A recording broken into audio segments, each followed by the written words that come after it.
Buenos días. En primer lugar, dar gracias a la organización del Congreso por permitirnos presentar aquí nuestro trabajo. Me presento, yo soy David Fita Silvestre y hablo en representación de un grupo de investigación de la Universidad Politécnica de Valencia y la Universidad de Valencia, que nos dedicamos a aplicar la teledetección a lo que es la agronomía. Este trabajo se titula Detección del manejo variable en una parcela de arroz a partir de la movilización del rendimiento en contacto de Sentinel-2. De los contenidos empezaremos con una breve introducción. Es muy importante, en primer lugar, destacar qué significa el arroz. El arroz a nivel mundial es el alimento más importante para el ser humano, ya que representa el 21% de las calorías ingeridas por los seres humanos. Es importante destacar también que la Unión Europea importa un tercio del arroz consumido. No obstante, España es un gran productor y es exportador neto de arroz, no es importador neto. Y representa aproximadamente el 26% de la producción de arroz de toda la Unión Europea. Somos el segundo país, por detrás de Italia. Y atendiendo a las previsiones de incremento de la población mundial, existe la necesidad de implementar nuevas técnicas en el manejo agronómico para la consecución de una agricultura sostenible y productiva. Y en esta línea estamos con la teledetección. Bueno, lo que son más los objetivos de nuestra investigación es que la producción de arroz en España y en todo el mundo es altamente sensible a las condiciones edafoclimáticas. Podríamos decir, por ejemplo, fertilidad del suelo y agua, son los más importantes. Y vemos como esto es una serie temporal desde los años 60 del área cosechada y el rendimiento en España y en la Unión Europea, y vemos como en algunos periodos de grandes sequías ha fluctuado muchísimo el área cosechada, tanto en España como en la Unión Europea, y también el rendimiento. Y con la teledetección, por tanto, pretendemos detectar estas ineficiencias en el manejo del cultivo para así encontrar con mayor precisión las soluciones de subsanación en el futuro. Además, a nivel mundial, no hay ninguna tendencia marcada de elevado incremento del área cosechada, prácticamente en todos los países del mundo con el cultivo del arroz. Y con la teledetección pretendemos mejorar el manejo agronómico y potencial productivo de las variedades a través del entendimiento de la respuesta productiva del cultivo. Esto es, lo que es la producción del arroz, también de muchos otros cultivos, pero sobre todo del arroz, debe de aumentarse vía incremento del rendimiento, ya que el área cosechada es muy difícil aumentarla, sobre todo porque en un escenario de cambio climático los estreses hídricos van a ser muy pronunciados en el arroz. Bueno, entrando más en lo que es la investigación que presentamos, hemos realizado el trabajo en la zona productora de arroz de la Albufera de Valencia, en una parcela de aproximadamente 3 hectáreas en el ciclo de cultivo del año 2020. La variedad de arroz plantada era J. Sendra, y usamos datos de Sentinel-2 a nivel 2A, resolución espacial de 10 metros, para el seguimiento del cultivo en este ciclo de cultivo del año 2020. Hemos utilizado como datos de partida un mapa de rendimiento adquirido por una cosechadora. Estos mapas lo que hacen es, la cosechadora pasa el corte y cada 7 metros aproximadamente aporta un valor de rendimiento que consideramos de referencia, se aproxima mucho al que realmente tiene la parcela. Y aquí lo correlacionamos con los datos de Sentinel-2 en este caso. Aquí hemos aplicado un modelo de estimación del rendimiento con datos de Sentinel-2, 90 días antes de la cosecha, que fue propuesto por Frank et al. En el 2021, en el cual tendríamos que el rendimiento estimado predicho es igual a una combinación lineal de las reflectancias espectrales del satélite. Y hemos calculado el error y el coeficiente de determinación. Así, la aplicación del modelo a esta parcela permite una sectorización y monitorización de cada zona de acuerdo con los datos de las bandas espectrales, mayormente azul, verde, rojo y infrarrojo próximo, que son los que tenemos a 10 metros, obtenidas de los datos del satélite. Pasaríamos ahora a los resultados. En la figura de la izquierda tendríamos en la parte superior lo que sería, consideramos, rendimiento real o de referencia, que es el mapa de rendimiento adquirido por la cosechadora trasladado a la escala de píxel de Sentinel-2, de 10×10.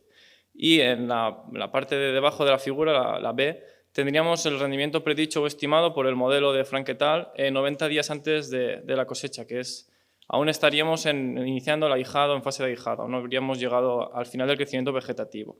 Vemos que el modelo no consigue determinar la variabilidad que finalmente hubo.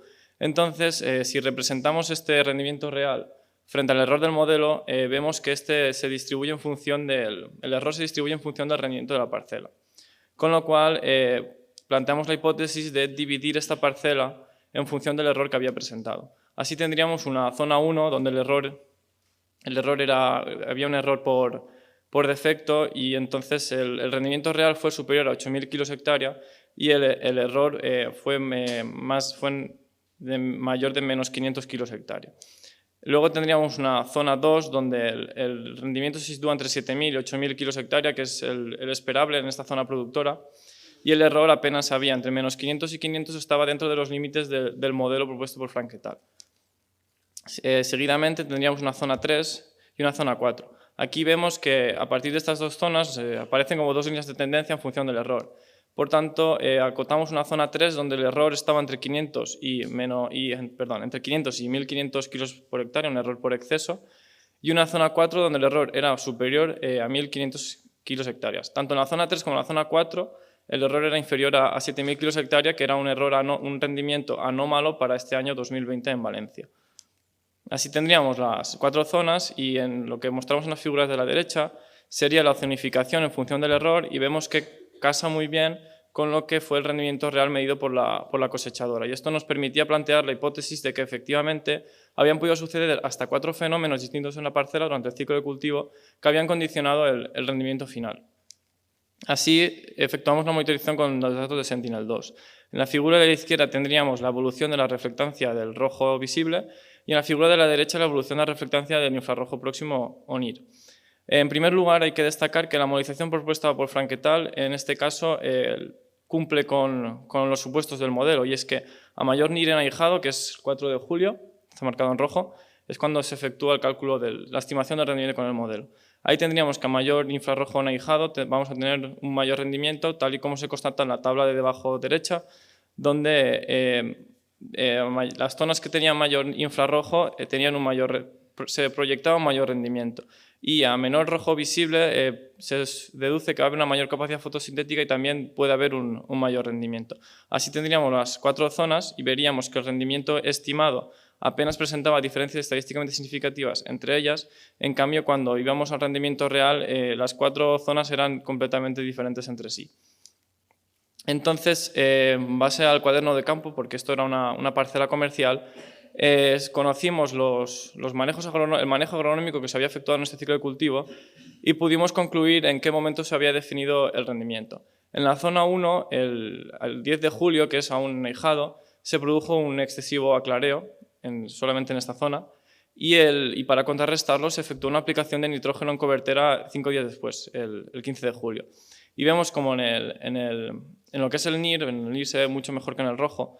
Este clareo, el 19 de julio, vemos que esta zona de repente bajó su reflectancia y luego en los meses de agosto y septiembre aumentó el infrarrojo y se mantuvo con los mayores valores de toda la parcela. Y esto sería el efecto del nitrógeno, que si teniendo el rendimiento estimado a 4 de julio y el rendimiento real, pudimos cuantificar cuál había sido el efecto del nitrógeno, y es que el rendimiento pudo incrementarse hasta un 12%. En la zona 2 no se efectuó cobertera ni hubo ningún problema en el manejo, con lo cual la denominamos zona neutra y es por eso que apenas hubo error, un 3% de diferencia entre el estimado y el real. Seguidamente, en la zona 3 habían problemas de distribución del agua desde el inicio de la siembra y esto originó una mala nascencia y luego también en agosto una mala oxigenación del agua que hace que el cultivo en definitiva produzca menos. Y es por ello que el rendimiento estimado y el rendimiento real difirieron en gran medida y pudo haber hasta unas pérdidas del 12% de rendimiento. Finalmente, en la zona 4 hubo una mala praxis en la aplicación del herbicida a finales de julio. La zona 4, cuando se calculó el modelo, se proyectaba el mayor rendimiento. La aplicación del herbicida, la mala praxis, fue a finales de julio y vemos como tanto el rojo visible aumenta muchísimo y el infrarrojo próximo disminuye muchísimo, ya que son inversas. Y al final esta zona se convirtió en la de peor rendimiento y hemos podido cuantificar que el agricultor perdió un 27% de este rendimiento.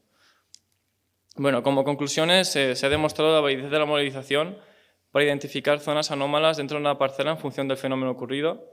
Se constata como el seguimiento del cultivo con datos de satélite puede ser útil para evaluar y cuantificar el manejo efectuado, identificar el momento en que se define el rendimiento final del cultivo. Esto lo hemos subrayado porque es muy importante, porque a veces ni el propio agricultor sabe qué acción ha sido determinante y en qué momento se ha definido su rendimiento. Y con teledetección en esta parcela lo pudimos saber. Y lo que decía, conocer con exactitud el efecto de los inputs de producción es esencial para la consecución de una agricultura sostenible y eficiente.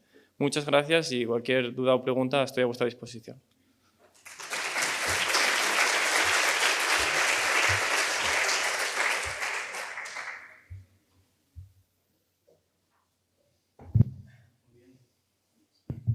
Muy bien, David. Muchas gracias. ¿Alguna pregunta? Sí. No. Sí, mencionas sobre que la información de campo del rendimiento se obtuvo de la cosechadora. ¿Te refieres que es un equipo automático que corta, quita la cáscara, todo y pesa en el mismo equipo, todo en uno solo? Sí, es un software, se llama, bueno, algunas empresas lo llaman GillTrack, y mide lo que es el caudal volumétrico. Hay algunos también de pesada, pero los más comerciales son el que usamos fue de caudal volumétrico, y en función de ese caudal volumétrico hace, digamos, una estimación que se aproxima mucho a la real. Ya. Y al momento de identificar las zonas anómalas, y han encontrado de por qué salen esos errores. Entonces, ¿podrías decir que si hubieran aplicado correctamente el insecticida, los fertilizantes, sí la ecuación que ponen como referencia, sí está respondiendo a la… Sí. ¿no? Sí, efectivamente. El artículo al que hago referencia de Frank et al. 2021 es una zona de 50 hectáreas donde el modelo se desempeña bien y el error es el R cuadrado es del 0,7 y el error es aproximadamente 200 kilos hectárea, que sería la zona neutra, es donde el modelo ha tenido un buen desempeño y es los que se muestran en el artículo al que hago referencia. Sí. Y podrías decir que, por ejemplo, que el arroz, como está inundado, Sí. esa parte inundada, que se entiende que el agua, digamos, amortigua la elevación de la temperatura, ¿eso tiene algún tipo de impacto en la imagen de Sentinel? No entendí, o sea, has usado solamente información multiespectral, Sí, no Sentinel térmica. 2, son solo Sentinel 2. Ah, ok. Muy bien, gracias. Sí, a ver, en lo que es el primer mes de cultivo, cuando siembras las primeras semanas, sí que hay una serie, sí que ves el agua influye bastante, pero a partir del ahijado ya más hacia adelante el arroz cubre completamente el agua. Sí, ok. Muchas gracias. No, sí. ¿Alguna pregunta más? Bueno, muchas gracias, David. Toma.